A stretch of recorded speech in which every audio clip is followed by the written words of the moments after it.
During VFR flight, you control the airplane's attitude and flight path by combining a general view of the horizon and what you see outside your airplane with a cross-check of the flight instruments for specific information.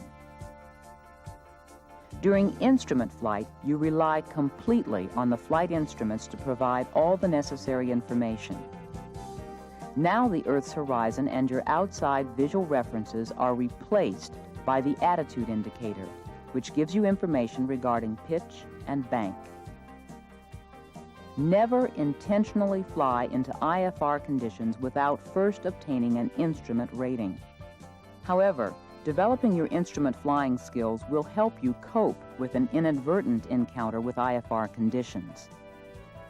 As you learn to control an airplane solely by instruments, you'll develop more confidence and increase your skills in instrument interpretation and precision control. One of the first skills you need to develop is a systematic method of looking at each flight instrument.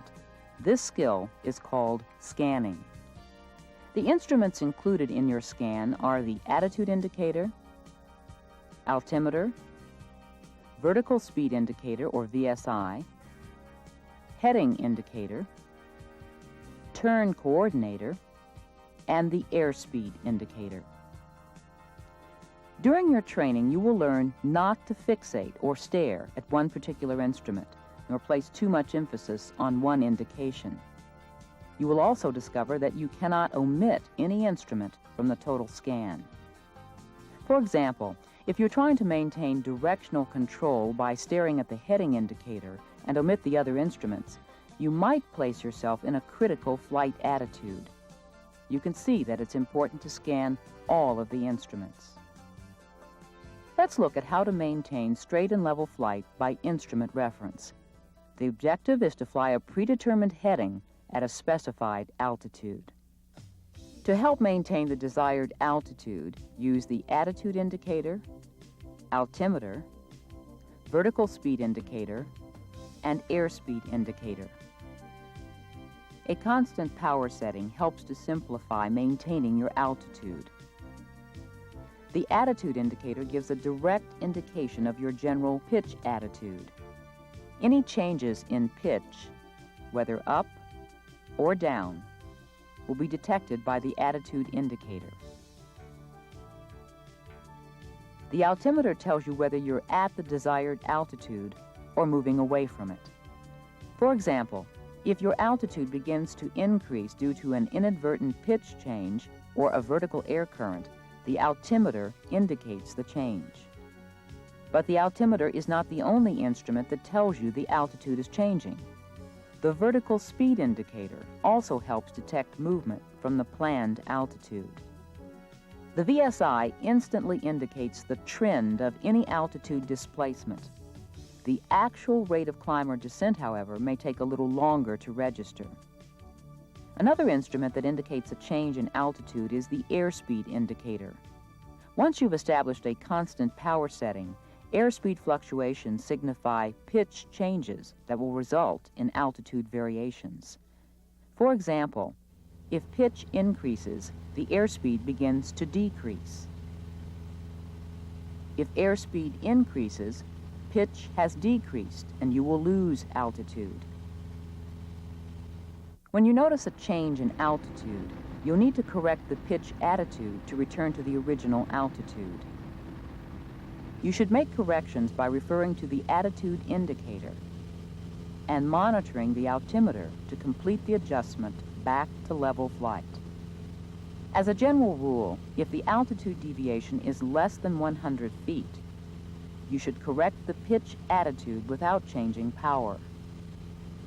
When the deviation is greater than 100 feet, you should combine a pitch change with an appropriate power adjustment. Let's look now at the other half of straight and level flight, maintaining a constant heading. The instruments used for bank control are the attitude indicator, heading indicator, and turn coordinator. The attitude indicator instantly shows any change in bank and gives a general picture of bank attitude. If you bank to the left or to the right, you get a direct indication of the movement on the attitude indicator. During coordinated flight, a turn is also shown on the heading indicator. Generally, if the heading remains constant, the wings are level. A shallow bank is shown by a slow heading change, while a rapid change signifies a steeper bank. Another instrument which provides an indirect indication of a bank is the turn coordinator. Your heading will remain constant when the wings of the miniature airplane are level and the ball is centered. You will be in a bank and subsequent turn when the wings of the miniature airplane roll to either side.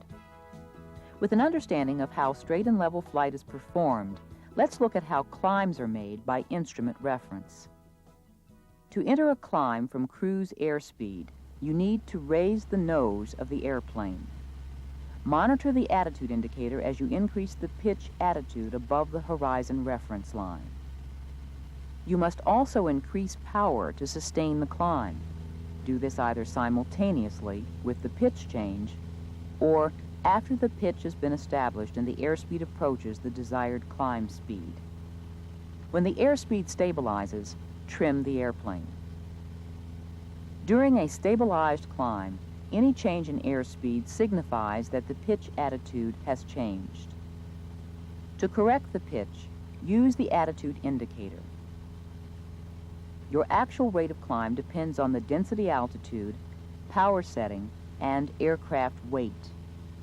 But the VSI can provide an indirect indication of pitch changes when it increases or decreases.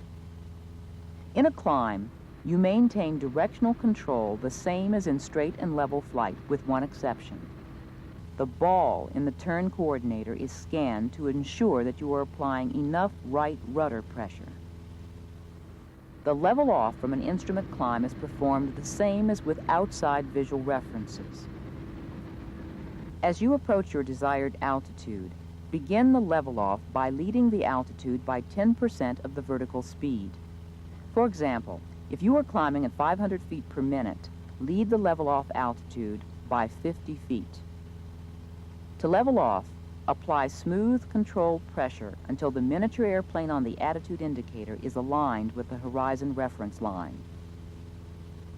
As you establish a level flight attitude, the vertical speed indicator will move slowly toward zero. The altimeter needle will slow its upward movement, and the airspeed indicator will move toward cruise airspeed. To complete the transition from climb to cruise, relax the right rudder pressure you held during the climb to maintain the planned heading, reduce power to cruise, and trim the airplane. With the airplane established back at straight and level, let's go ahead and look at how to descend by instrument reference. To enter a constant airspeed descent, establish the desired airspeed by reducing power to the predetermined setting and maintain altitude. As you reach the desired airspeed, lower the pitch to maintain the airspeed and trim for the descent. Correct any deviation in airspeed by adjusting the pitch attitude. Use the bank control instruments to maintain directional control during the descent. As you approach your planned altitude, begin the level off by leading the altitude by about 10% of the vertical speed. Raise the pitch attitude to level flight. Then increase the power while maintaining directional control. When stabilized in cruise, retrim the airplane. The next maneuver we'll look at is performing a turn. All turns by instrument reference are made at a standard rate of 3 degrees per second. When the miniature airplane in the turn coordinator is aligned with the reference mark, you are in a standard rate turn. To enter a turn, establish a bank by referring to the attitude indicator. As you become familiar with your airplane, you'll learn the angle of bank that produces the standard rate turn at a given true airspeed. As the turn is established, you'll need to raise the nose slightly to offset the loss of vertical lift during the bank. Then, check the turn coordinator to ensure you are in a coordinated, standard rate turn. If the turn is not standard, make a slight bank adjustment on the attitude indicator and confirm the change on the turn coordinator. The altimeter and the vertical speed indicator must be included in your scan to assure that the altitude is being maintained. During the turn, monitor the heading indicator to determine the progress toward the desired heading. To allow for the rollout, lead the heading by the number of degrees equal to 1/2 of the bank angle. For example, if you are in a 15-degree bank, start the rollout about 8 degrees before the desired heading. As you return to wings level, release the back pressure held during the turn and continue your instrument scan. Part of your attitude instrument training will include recognition of and recovery from unusual or critical flight attitudes. Your instructor will have you close your eyes and let go of the controls. The airplane will be maneuvered to simulate an unusual attitude that could result from turbulence, preoccupation with cabin duties, disorientation, or erroneous instrument interpretation. When you're instructed to take the controls, you need to evaluate the situation immediately and make a proper recovery. For example, the approach to a climbing stall is signified by a high-pitch attitude and decreasing airspeed. This situation requires you to lower the nose toward level flight while immediately adding full power and leveling the wings. Conversely, if the pitch attitude is low and the airspeed increasing, you'll need to reduce power to prevent excessive airspeed, adjust the wings to level, and then raise the pitch to a straight and level flight attitude. Your initial training in attitude instrument flying does not qualify you to fly in IFR conditions without an instrument rating. However, it does provide you with basic emergency skills if you inadvertently lose outside visual references. It also helps you interpret the instruments more effectively during VFR conditions.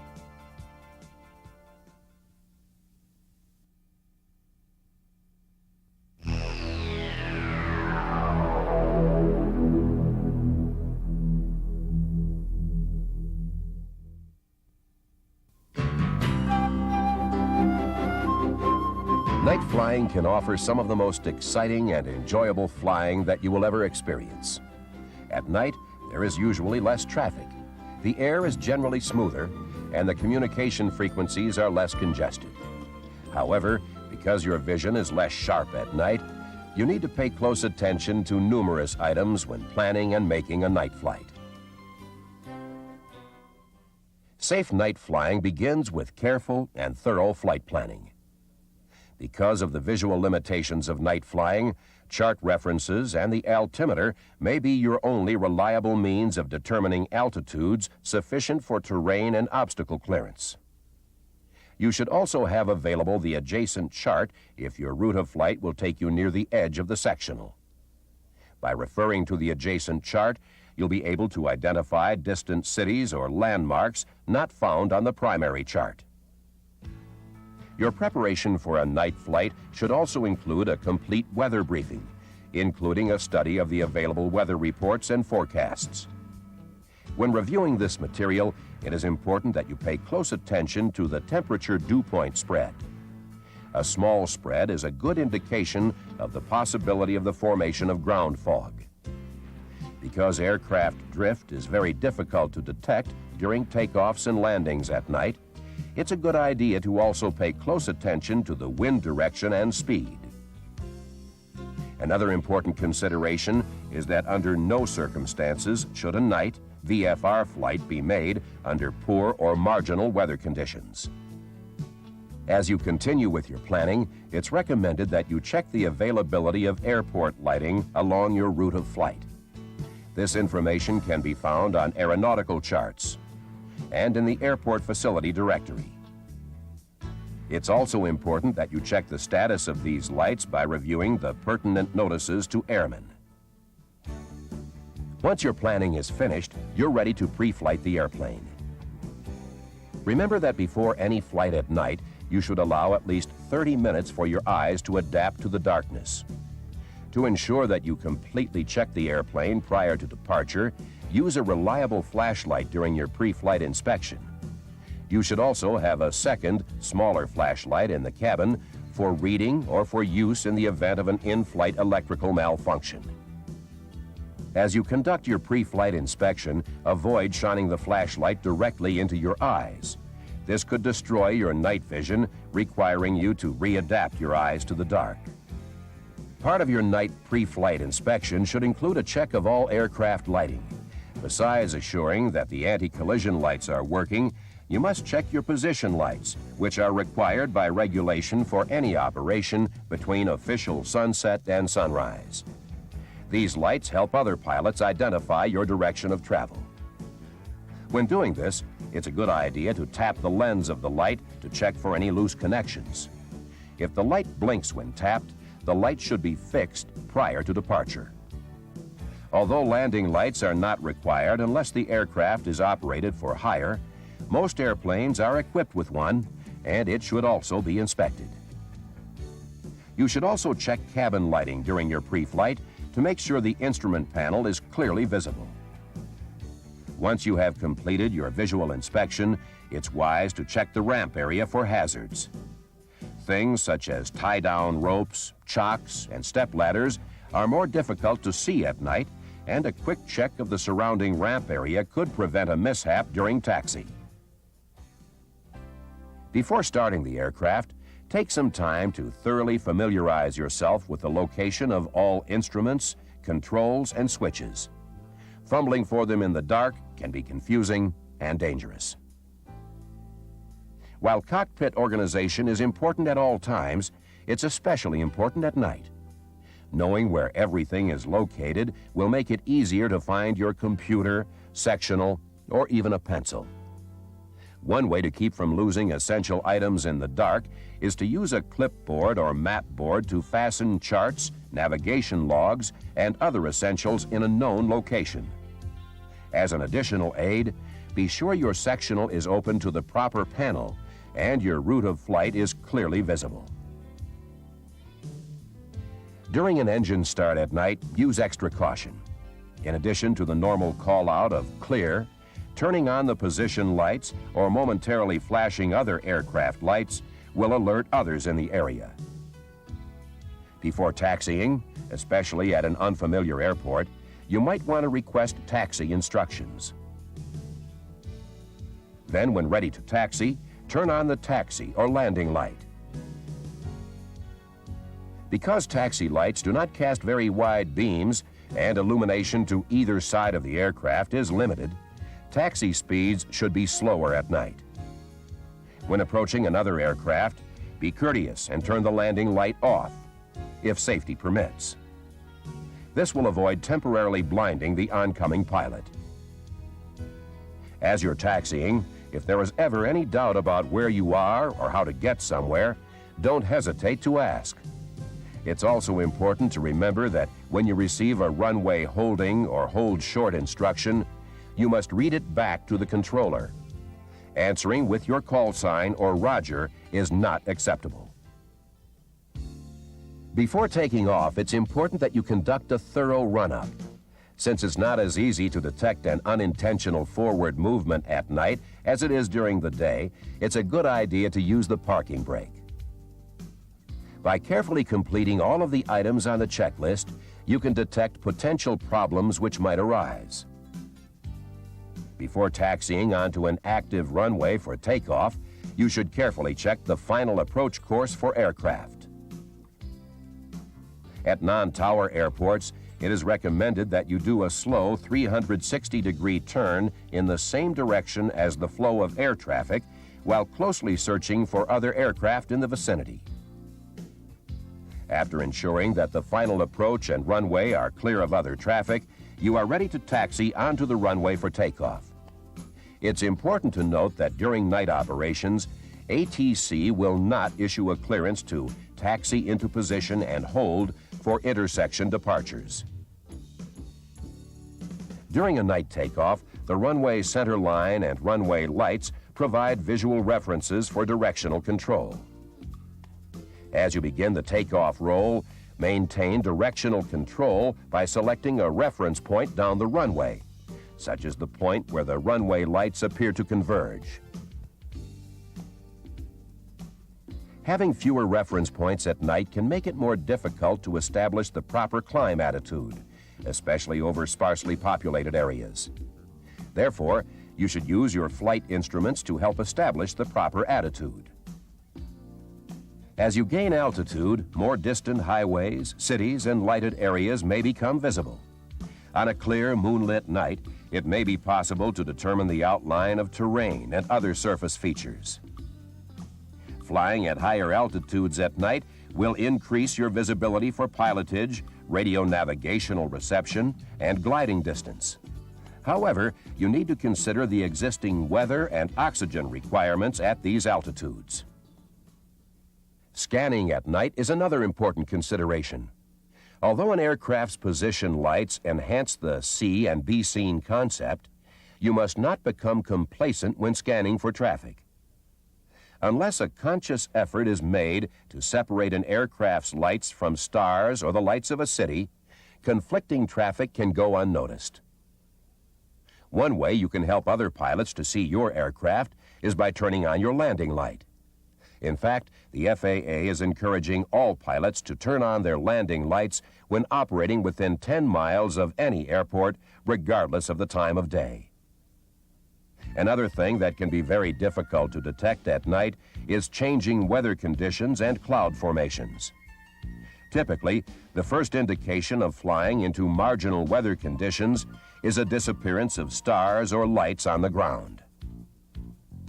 A halo or luminous glow around the position lights or a reflection of the landing and anti-collision lights may indicate you have penetrated an area of haze or clouds. If you inadvertently enter these conditions, you should immediately use instrument references to establish control of the airplane in straight and level flight. Then note your present heading and make a 180-degree turn back to visual conditions. To help avoid accidentally flying into instrument weather, you should continually update your weather briefing by contacting en route Flight Advisory Service or any flight service station along your route.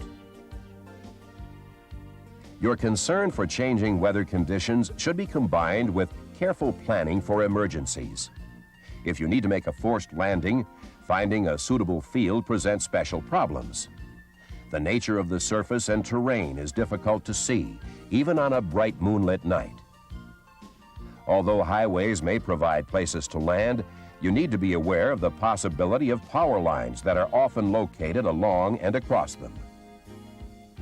As a safety precaution, many pilots alter their route at night to keep within a reasonable distance of lighted airports for most of the flight.